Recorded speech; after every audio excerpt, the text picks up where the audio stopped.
It is my real privilege to be speaking to you this morning on Kingdom Vision for Creation. Before I get going, I will just say I spend a lot of time in my job speaking on the very passage we've just heard to 10 and 11-year-olds. So if my tone slips a little bit, if you feel like you're in a year 6 classroom, sorry about that, but, well, hopefully I won't use any words you don't understand anyway. But Genesis 1, we've just heard read by Tim. The very first chapter in the very first book in the Bible, and the overwhelming message that we hear again and again and again throughout this beautiful poetry is that the world is good. It's been created by a loving God who has this intimate connection with all that he has made and who looks over it and declares it to be good. And when we look at the Gospels, Jesus has this intimate connection with creation as well. Think of the parables, the images that he uses: birds, mustard seed, weeds, stony soil, good soil. Another insight into me is over the last few years, I have built up quite the collection of houseplants. I'm never quite sure if I fit into the millennial or the Gen Z generation. It's a bit of a murky ground there, but either way, I feel like it's a bit of a cliche to be into houseplants. Sorry. It's taken me a few years to get to grips with the feeding, watering, dusting. You have to put them in a new pot when they grow and get too big. I've definitely suffered a few losses over the years. I've kind of got my head around it. Last summer, I moved into a house with a garden for the first time, and I thought it was time I tried my hand at some outdoor gardening. Maybe I'm a little bit old before my time. I had to ring my mum for some tips because it turns out that outdoor gardening is a whole different ballgame. The stakes are much higher. I planted some bulbs back in the autumn, and then you just kind of wait and see what happens. When we had snow in March and my daffodil shoots were out, I thought it was game over. They were ruined. But they weren't. They were great. They were lovely. I was very pleased with myself. I'm now trying to grow some tomatoes, so ask me for updates on those. But gardening is no walk in the park. You have to know your stuff, or have a mum who can tell you anyway. But Jesus clearly knew his stuff about creation. He got what was going on, and he used that imagery to point us to our Father and to teach us what the kingdom of God is all about. I don't know about you, but I don't take much time to observe creation and appreciate nature, unless I'm like out in the peaks or over at the coast at Formby, in which case I think, oh, this is lovely. My day-to-day life, I'm not really thinking much about nature. I wonder if you had a similar experience to me in the first lockdown. Sorry if this brings up some bad memories, but when we had to stay at home and we could only leave the house once a day for some exercise, there weren't really many cars on the road because we weren't allowed to go anywhere. There weren't really any planes in the sky because we weren't going anywhere. Everything was kind of still and quiet and slow. I remember hearing birds singing that I'd never really noticed before, seeing blossom in the trees, the first signs of spring that I'd never appreciated. But when there wasn't much else going on, I had this kind of reconnection with nature. Maybe you had a similar experience. In Psalm 104, it says, "O Lord, what a variety of things you have made. In wisdom you have made them all." When we stop and take notice, our world is amazing. And we see it in Genesis, in the Psalms, right through to the Gospels. The ways that creation reveals God's character to us, inspires us to worship him, and shows us that God delights in everything that he has made. But in Genesis 1, it is only Adam, it is only humanity who is created in the image and likeness of God, and created to have God's nature. And part of that is to be in relationship. To be fully human is to be in relationship with God, with each other, but also with the wider creation that we are a part of. And we're given this instruction to rule over creation, to protect it, to nurture it. I think we all know we haven't quite delivered on that call. The ways that we shop, eat, travel, throw things away only to buy more stuff, it has all pushed creation to breaking point. In Romans 8, speaks about creation groaning, being in bondage to decay, trapped in frustration, crying out for liberation.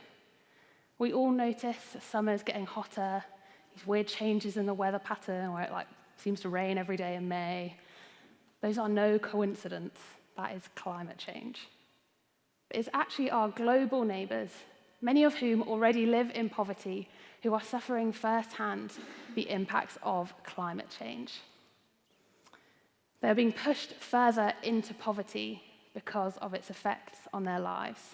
The World Bank Group recently estimated that 132 million people could be pushed into poverty as a result of climate breakdown.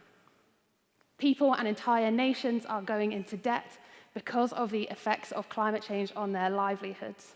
Changes in weather patterns, extreme weather conditions, that mean they can't grow crops. So it's not our children, it's not our grandchildren who are going to suffer the effects of climate change. It's people today, right now, who are suffering at the hand of climate change and its effects. We're going to watch a video of a woman called Obisa in northern Ethiopia who's going to tell a bit of her story. Hopefully.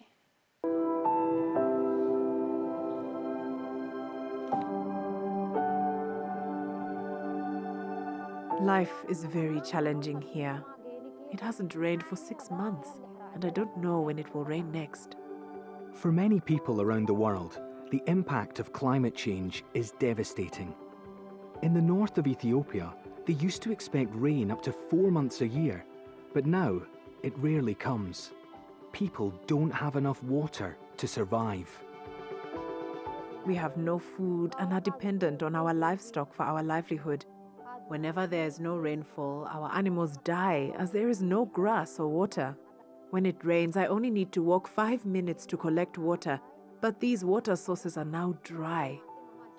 Every night, I walk for 10 hours to collect water from a lake. The length of the dry season is increasing. I worry about my children and my family. I feel worried whenever I think about the future. That was produced by Tearfund. Obisa's story is one of many I could have shared with you of people around the world who are genuinely suffering because of climate change. I want to tell you about Ella. Ella was 9 when she died in 2013. She lived in Lewisham in South London, which is an area of really high levels of deprivation. And in December last year, the coroner ruled that part of the cause of her death is because the area where she lived and where she went to school was near a really busy road where the levels of air pollution were above the legal limit. And that's part of the reason that she died at the age of 9. It's people living in poverty in our country and around the world who are suffering first and worst the impacts of climate breakdown. The science is really clear. Somehow, I've managed to get myself 2 science degrees, so you can trust me when I say the science is really clear. The impacts are accelerating.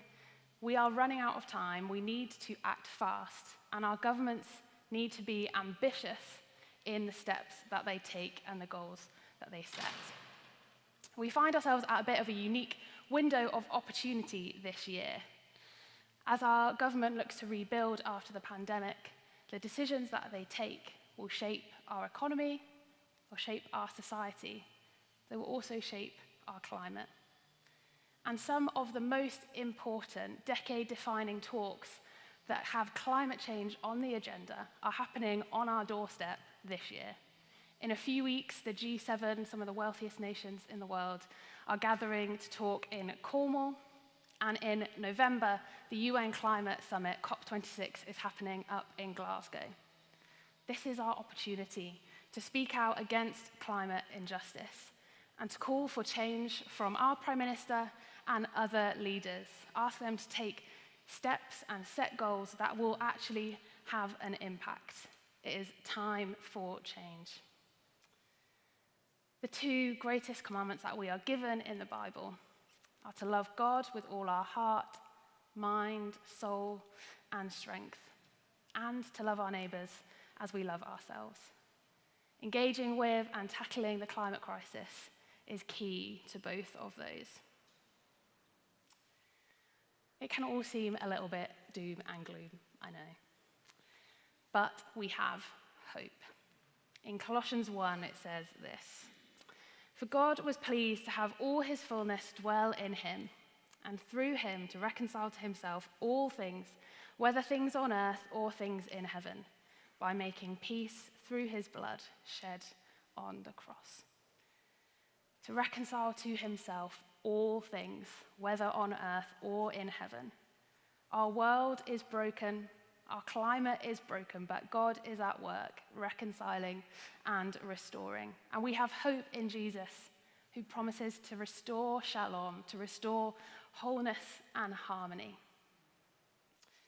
We know that the story of the gospel is that Jesus came, he lived, he died, and he rose again to restore our relationship with our Father, but also to restore the relationships that we have with each other and with wider creation.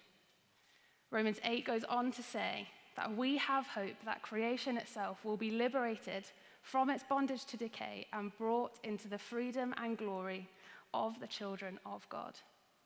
Jesus came to begin the restoration of all things, that includes our climate, to be how God intended them and to make all things new. And we're invited to join him in that reconciliation mission. Yes, to evangelize, to bring people back to their Father, but also to bring them to see the creation that we are a part of and invite them to be part of its restoration and making it new. Caring for creation isn't just like an extracurricular activity for people who like sustainable fashion brands or Kilner jars, and I absolutely put myself in that group. But actually, it is a central part of our worship to a God who calls us to act justly, love mercy, and walk humbly. This is for all of us to engage with.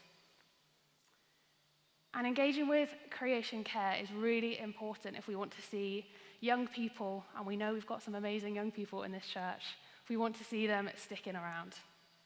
Tearfund and an organisation called Youthscape did some research last year. They surveyed loads of Christian young people in the UK, and they produced a report called Burning Down the House. And in that, they shared that 9 in 10 of the young people they spoke to said that they were concerned about climate change. Do you know how many said that they thought their church was doing enough about it? 1 in 10. So what can we do about it? It can seem really overwhelming, and where do we even start? So this morning, I just want to invite you to consider what your next step on this journey of care for creation might be. Maybe this is your first step.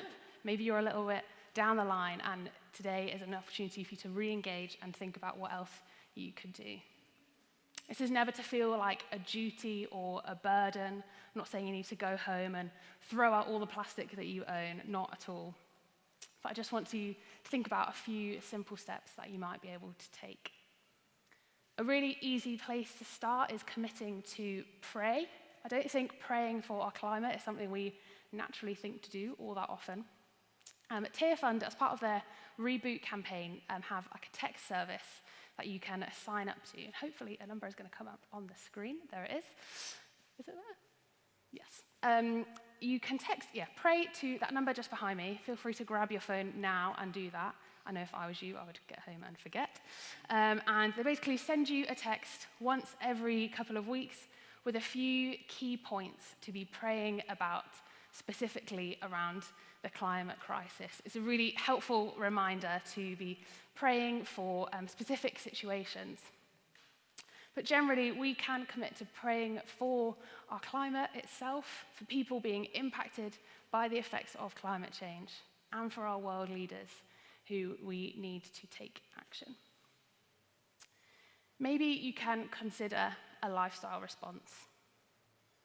I'm really aware that this can come from a place of privilege.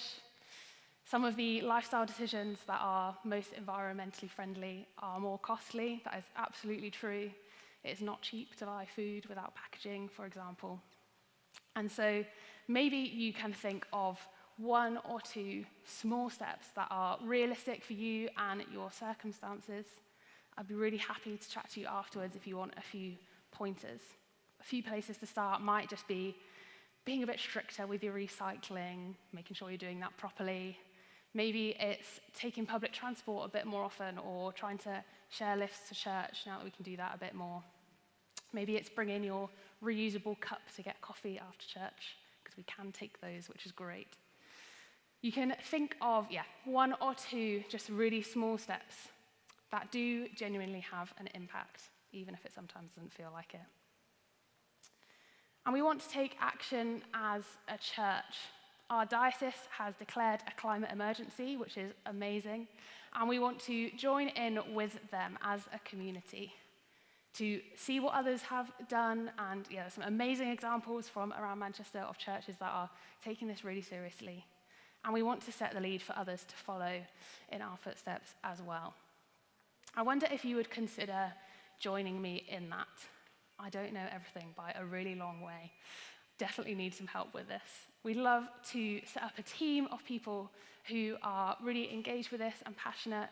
We'd love to look at how our building, how we generally function as a church, making that as environmentally friendly as we can, and also using the voice and influence that we have as a community to be stepping up and speaking out against climate injustice. So if you would be at all interested in being a part of that, send an email to hello@stphillips.org.uk and Ags can put you in touch with me. I'd really love to hear from you. So, when we think about the climate crisis, when we consider all the impacts it is having and will have in the future, it can seem really overwhelming. It can feel like, what is the point in even trying to do anything? Maybe it's just too late. Let's keep our eyes fixed on God, the God of justice and of restoration, God who cares for the poor and the needy, and God who can do immeasurably more than all we can ask or imagine.